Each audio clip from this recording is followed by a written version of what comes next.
The girls parents నా దగ్గరికి అమ్మాయిని తీసుకురావడం జరిగింది.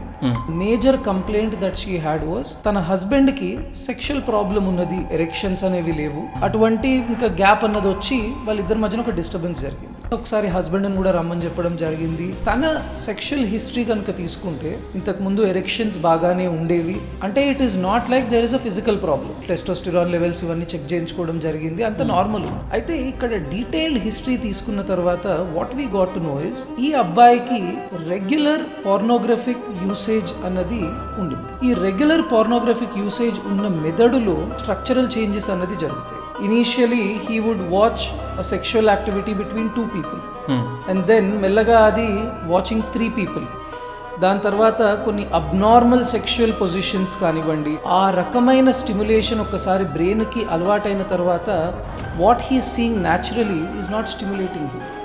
దానివల్ల వీళ్ళిద్దరూ ఆల్మోస్ట్ డైవర్స్ వరకు వెళ్ళవలసిన పరిస్థితి అన్నది ఈ కండిషన్లో ఉంది. The second case is more horrific.